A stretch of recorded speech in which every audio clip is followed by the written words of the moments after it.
लक्ष्मण का परित्याग। जब इस प्रकार राज्य करते हुए श्री रघुनाथ जी को बहुत वर्ष व्यतीत हो गए, तब एक दिन काल तपस्वी के वेश में राजद्वार पर आया। उसने संदेश भिजवाया कि मैं महर्षि अतिबल का दूत हूँ और अत्यंत आवश्यक कार्य से श्री रामचंद्र जी से मिलना चाहता हूँ। संदेश पाकर राजचंद्र जी ने उसे तत्काल बुला भेजा। काल के उपस्थित होने पर श्री राम ने उन्हें सत्कार पूर्वक यथोचित आसन दिया और महर्षि अतिबल का संदेश सुनाने का आग्रह किया। यह सुनकर मुनिवेशधारी काल ने कहा, यह बात अत्यंत गोपनीय है। यहाँ हम दोनों के अतिरिक्त कोई तीसरा व्यक्ति नहीं रहना चाहिए। मैं आपको इसी शर्त पर उनका संदेश दे सकता हूँ कि यदि बातचीत के समय कोई व्यक्ति आ जाए तो आप उसका वध कर देंगे। श्री राम ने काल की बात मानकर लक्ष्मण से कहा, तुम इस समय द्वारपाल को विदा कर दो और स्वयं ड्योढ़ी पर जाकर खड़े हो जाओ। ध्यान रहे, इन मुनि के जाने तक कोई यहाँ आने न पाए। जो भी आएगा मेरे द्वारा मारा जाएगा। जब लक्ष्मण वहां से चले गए तो उन्होंने काल से महर्षि का संदेश सुनाने के लिए कहा। उनकी बात सुनकर काल बोला, मैं आपकी माया द्वारा उत्पन्न आपका पुत्र काल हूँ। ब्रह्मा जी ने कहलाया है कि आपने लोगों की रक्षा करने के लिए जो प्रतिज्ञा की थी वह पूरी हो गई। अब आपके स्वर्ग लौटने का समय हो गया है। वैसे आप अब भी यहाँ रहना चाहें तो आपकी इच्छा है। यह सुनकर श्री राम ने कहा, जब मेरा कार्य पूरा हो गया तो फिर मैं यहाँ रहकर क्या करूँगा। मैं शीघ्र ही अपने लोक को लौटूंगा। जब काल रामचंद्र जी से इस प्रकार वार्तालाप कर रहा था, उसी समय राजप्रासाद के द्वार पर महर्षि दुर्वासा रामचंद्र से मिलने आए। वे लक्ष्मण से बोले, मुझे तत्काल राघव से मिलना है। विलंब होने से मेरा काम बिगड़ जाएगा, इसलिए तुम उन्हें तत्काल मेरे आगमन की सूचना दो। लक्ष्मण बोले, वे इस समय अत्यंत व्यस्त हैं। आप मुझे आज्ञा दीजिए, जो भी कार्य हो मैं पूरा करूंगा। यदि उन्हीं से मिलना हो तो आपको 2 घड़ी प्रतीक्षा करनी होगी। यह सुनते ही मुनि दुर्वासा का मुख क्रोध से तमतमा आया और बोले, तुम अभी जाकर राघव को मेरे आगमन की सूचना दो। यदि तुम विलंब करोगे तो मैं शाप देकर समस्त रघुकुल और अयोध्या को अभी इसी क्षण भस्म कर दूंगा। ऋषि के क्रोधयुक्त वचन सुनकर लक्ष्मण सोचने लगे, चाहे मेरी मृत्यु हो जाए, रघुकुल का विनाश नहीं होना चाहिए। यह सोचकर उन्होंने रघुनाथ जी के पास जाकर दुर्वासा के आगमन का समाचार जा सुनाया। रामचंद्र जी काल को विदा कर महर्षि दुर्वासा के पास पहुँचे। उन्हें देखकर दुर्वासा ऋषि ने कहा, रघुनंदन, मैंने दीर्घकाल तक उपवास करके आज इसी क्षण अपना व्रत खोलने का निश्चय किया है। इसलिए तुम्हारे यहाँ जो भी भोजन तैयार हो तत्काल मंगाओ और श्रद्धापूर्वक मुझे खिलाओ। रामचंद्र जी ने उन्हें सब प्रकार से संतुष्ट कर विदा किया। फिर वे काल की दिए गए वचन को स्मरण कर भावी भ्रातृ वियोग की आशंका से अत्यंत दुखी हुए। अग्रज को दुखी देख लक्ष्मण बोले, प्रभु, यह तो काल की गति है। आप दुखी न हो और निश्चिंत होकर मेरा वध करके अपनी प्रतिज्ञा पूरी करें। लक्ष्मण की बात सुनकर वे और भी व्याकुल हो गए। उन्होंने गुरु वशिष्ठ तथा मंत्रियों को बुलाकर उन्हें संपूर्ण वृत्तांत सुनाया। यह सुनकर वशिष्ठ जी बोले, राघव, आप सबको शीघ्र ही यह संसार त्याग कर अपने अपने लोकों को जाना है। इसका प्रारंभ सीता के प्रस्थान से हो चुका है।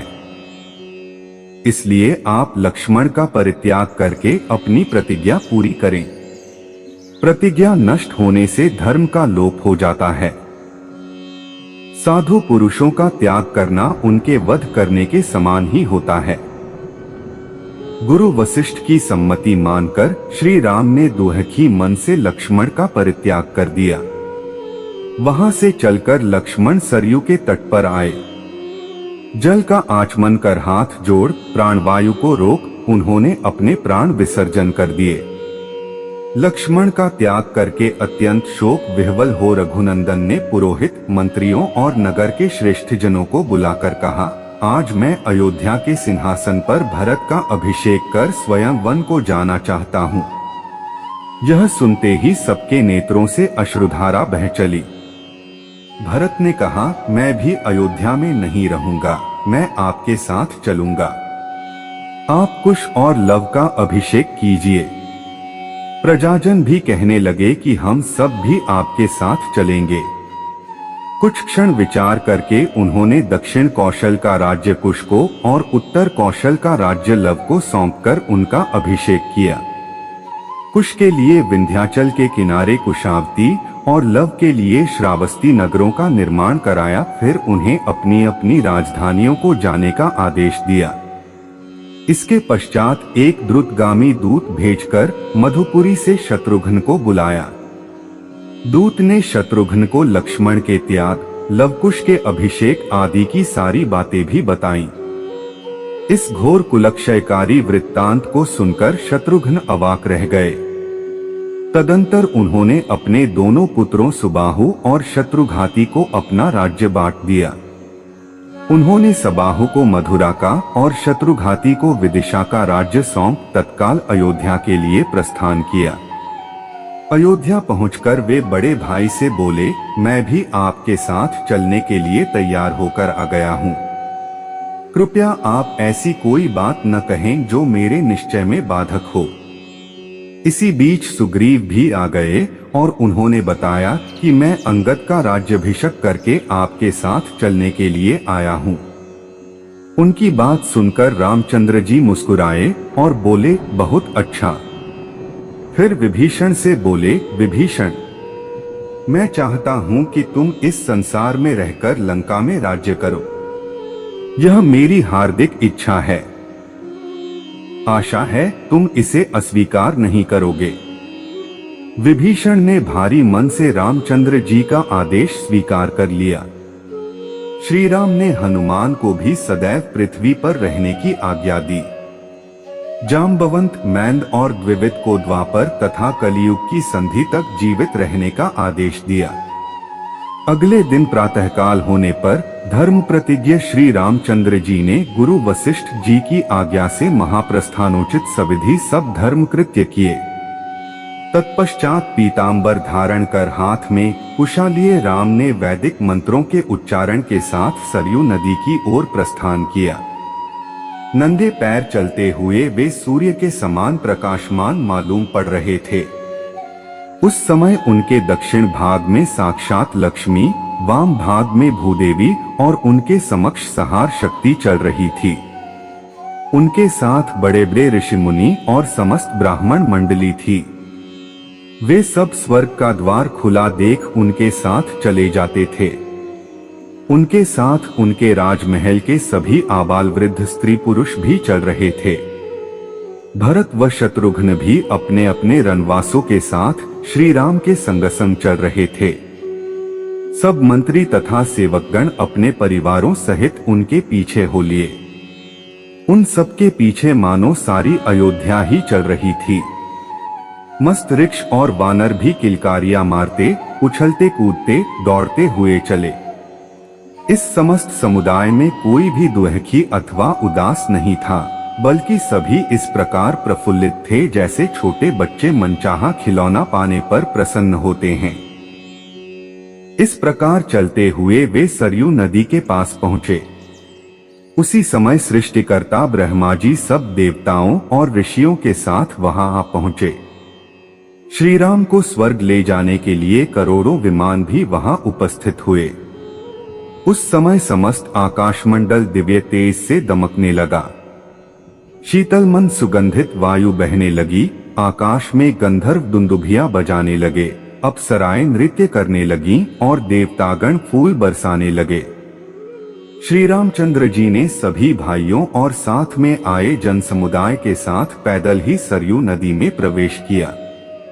तब आकाश से ब्रह्मा जी बोले, हे राघव, हे विष्णु, आपका मंगल हो।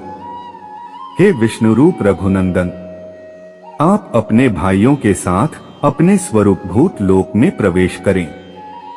चाहे आप चतुर्भुज विष्णु रूप धारण करें और चाहे सनातन आकाशमय अव्यक्त ब्रह्म रूप में रहें। पितामह ब्रह्मा जी की स्तुति सुनकर श्री राम वैष्णवी तेज में प्रविष्ट हो विष्णुमय हो गए। सब देवता, ऋषिमुनि, मरुदगण, इंद्र और अग्निदेव उनकी पूजा करने लगे। नाग, यक्ष, किन्नर, अप्सराएं तथा राक्षस आदि प्रसन्न हो उनकी स्तुति करने लगे। तभी विष्णु रूप श्री राम ब्रह्मा जी से बोले, हे सुव्रत, ये जितने भी जीव स्नेहवश मेरे साथ चले आए हैं, ये सब मेरे भक्त हैं। इस सबको स्वर्ग में रहने के लिए उत्तम स्थान दीजिए। ब्रह्मा जी ने उन सबको ब्रह्मलोक के समीप स्थित संतानक नामक लोक में भेज दिया। वानर और वृक्ष आदि जिन जिन देवताओं के अंश से उत्पन्न हुए थे, वे सब उन्हीं में लीन हो गए। सुग्रीव ने सूर्यमंडल में प्रवेश किया। उस समय जिसने भी सरयू में डुबकी लगाई, वहीं शरीर त्याग कर परमधाम का अधिकारी हो गया।